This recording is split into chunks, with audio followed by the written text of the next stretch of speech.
নমস্কার বন্ধুরা, আমি আজকে একটা পমফ্রেট মাছের ঝাল রেসিপি শেয়ার করছি।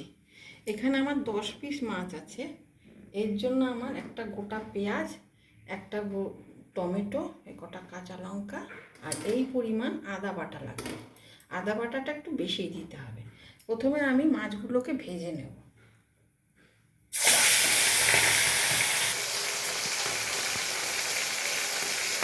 এই যে মাছগুলোকে সর্ষের তেলে কিন্তু করতে হবে রান্নাটা সর্ষের তেলে হবে। মাছগুলোকে এরকম হালকা ভেজে দিতে হবে, বেশি কড়া করে ভাজলে হবে না।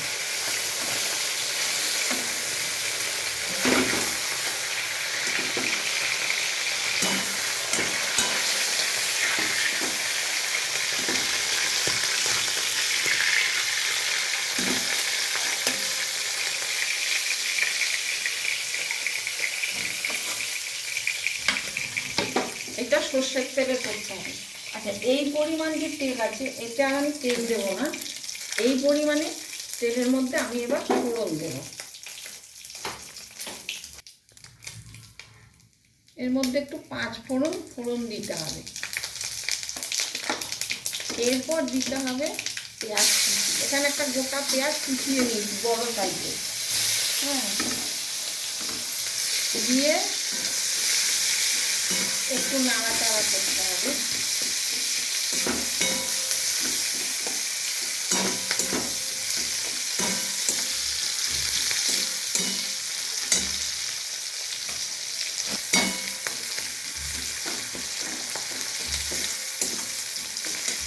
এইবারে দিতে হবে আদা বাটা,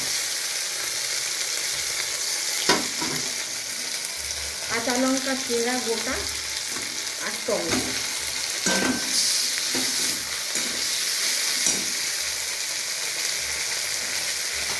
এরপর দিতে হবে 1 চামচ মতো নুন, যার যেরকম পরিমাণ লাগে। হলুদ,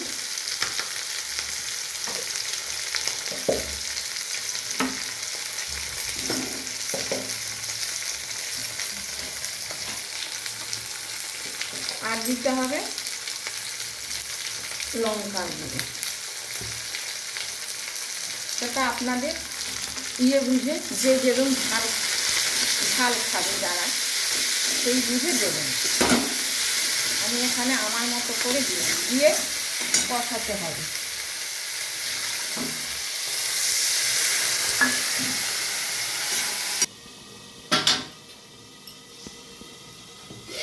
এই যে আমার এটা কষানো হয়ে গেছে, মশলাটাকে কষিয়ে নিয়েছি।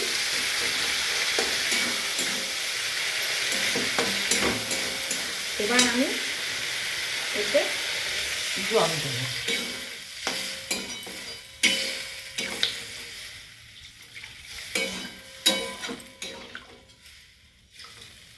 জল দিয়ে যখন ফুটবে তখন মাছগুলো নামাবো।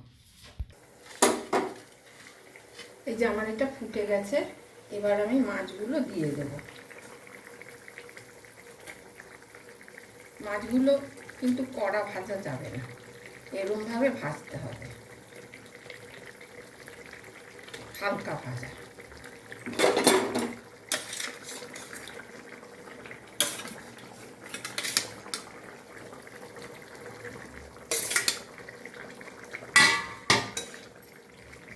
মাছগুলো দিয়ে একটু ফোটাবো অল্প সময়। এই যে এইটা একটু গা মাখা মাখা মতন হয়ে গেছে। আমি মাঝখানে একবার উল্টে দিয়েছি, ঢাকা খুলে একটু উল্টে দিয়ে অল্প জল দিতে হবে, যাতে গা মাখা হয়ে যায়। তো কিছু তরকারি এর মধ্যে দেওয়া হবে না, যে সিদ্ধর জন্য একটু দেরি করতে হবে। এটা অল্প জল দিয়ে এরকম পরিমাণ গা মাখা মাখা হলে উপরে ধনে পাতা ছড়িয়ে নামিয়ে।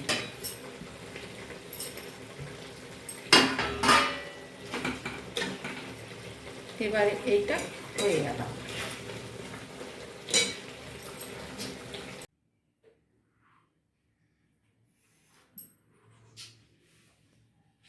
এই যে আমার পমফ্রেট মাছের ঝাল রেসিপি। এই রেসিপিটা আপনারা বাড়িতে বানিয়ে খান, খুব ভালো লাগবে। আর এই রেসিপিটায় কিন্তু এরকম গা মাখা ঝোল হবে। আর এটা সর্ষের তেল দিয়ে হবে। কড়াইতে সর্ষের তেল দিয়ে 5 ফোড়ন দিয়ে আদা লঙ্কা পেঁয়াজ টমেটো নুন হলুদ সব দিয়ে কষিয়ে অল্প জল দিয়ে মাছগুলো ছেড়ে দেবেন। তারপর একটু গা মাখা হলে ধনেপাতা দিয়ে নামিয়ে নেবেন। আর মাছগুলো বেশি কড়া করে ভাজতে হবে না, একটু হালকা ভাজলে ভালো হবে। এই রেসিপিটা যদি আপনাদের ভালো লাগে শেয়ার করবেন আর আমাকে একটু সাপোর্ট করবেন। হলো।